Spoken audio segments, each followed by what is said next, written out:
اب بتائیں جب اس ماہ مبارک کی برکتیں ہیں کہ اگر کوئی نفل پڑھے تو فرض کا ثواب ملے، کوئی فرض پڑھے تو 70 فرائض کے برابر اللہ ثواب عطا فرمائے، اگر کوئی صدقہ 1 روپیہ دے تو 70 روپے اللہ اس کو صدقہ کرنے کا ثواب عطا کرے، یعنی نیکیاں بڑھ رہی ہے، اجر بڑھ رہا ہے، ثواب بڑھ رہا ہے۔ اور پھر اس کی راتیں بے مثال، اس کے دن بے مثال، ہر ساعت دعائیں قبول ہو رہی ہے، بستر پہ سو رہے ہیں تو بستر مغفرت کی دعا کر رہا ہے، کپڑے پہن رہے ہیں تو کپڑے مغفرت کی دعا کر رہے ہیں، دسترخوان پر افطار کے وقت بیٹھ رہے ہیں تو دسترخوان دعا کر رہا ہے، فرشتے ہماری دعاؤں پہ آمین کہہ رہے ہیں، فرشتے ہمارے لیے مغفرت کی دعائیں کر رہے ہیں، اللہ کی رحمتوں کی چھما چھم بارش ہے، یعنی اس کی فضیلت بیان ہی نہیں ہو سکتی۔ حضور علیہ السلام نے بس اتنا کہہ کر امت کے عقل مندوں کو بتا دیا کہ ماہ رمضان کیا ہے۔ آقا علیہ السلام فرماتے ہیں جس کو ماہ رمضان کی فضیلت اور اہمیت پتہ چل گئی وہ تمنا کرے گا کہ کاش پورے سال کو رمضان شریف کر دیا جائے، یعنی مہینہ رمضان شریف کا نہ ہو بلکہ سال ہی رمضان شریف میں تبدیل ہو جائے۔ اس کی برکتیں یہ ہیں۔ اب جب اس کے عام دن یہ ہے، سنیچر اتوار پیر منگل بدھ یہ ہے، تو پھر اس کا جمعہ کیسا ہے؟ پھر اس کا جمعہ کیسا ہے؟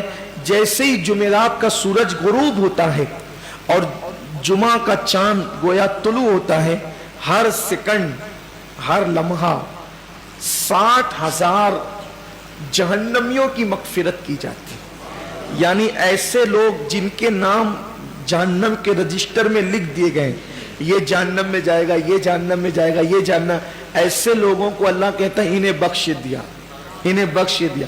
کتنے لوگ؟ ایک لمحے میں 60,000 لوگ۔ اب وہ پورے غروب سے لے کر غروب تک کتنے گھنٹے ہوتے ہیں؟ 24 گھنٹے۔ اب اس میں ہر سیکنڈ گویا ہر لمحہ 60,000 بخشے جاتے ہیں، لیکن جب جمعہ کا آخری سیکنڈ آخری لمحہ آتا ہے، سورج غروب کا وہ آخری وقت آتا ہے، تو اللہ نے 24 گھنٹے، صرف سمجھانے کے لیے کہہ رہا ہوں، اللہ نے 23 گھنٹے 59 سیکنڈ میں اللہ نے، حالانکہ یہ سیکنڈوں کا حساب حدیث میں نہیں ہے لیکن اپنے دور کے حساب سے سمجھا رہا ہوں، اس میں لمحات کا ذکر ہے، ساعتوں کا ذکر ہے، صرف سمجھانے کے لیے کہ اللہ نے 23 گھنٹے 59 سیکنڈ میں، ہر سیکنڈ میں 60,000 بخشا، تو 23 گھنٹے 59 سیکنڈ میں کتنے بخشا؟ تو جب آخری سیکنڈ آخری ساعت آتی ہے وہ افطار کی جمعہ کی، تو جتنے 23 گھنٹے 59 سیکنڈ میں بخشے گئے ان کی تعداد کے برابر آخری سیکنڈ میں بخش دیے جاتے ہیں۔ کتنی بڑی بات! میں سمجھتا ہوں کوئی بچتا ہی نہیں ہوگا بخشش سے۔ یہ وہ ماہ رمضان ہے، یہ وہ برکت والا مہینہ ہے، لیکن کتنے کم نصیب ہے وہ لوگ جو لوگ گرمی کا بہانہ کر کے، جو لوگ بیماری کا بہانہ کر کے، جو لوگ کاروبار کا بہانہ کر کے کہتے ہیں کہ میں روزہ نہیں رکھ سکتا، دھوپ کتنی ہے مولانا، کتنی دھوپ ہے، میں روزہ نہیں رکھ سکتا، گرمی کی شدت کتنی ہے، میں روزہ نہیں رکھ سکتا، میں بیمار ہوں۔ کیا بیماری ہے؟ بخار آ گیا۔ کیا بیماری ہے؟ پیٹ میں درد ہوتا ہے بھوکا رہتا ہوں۔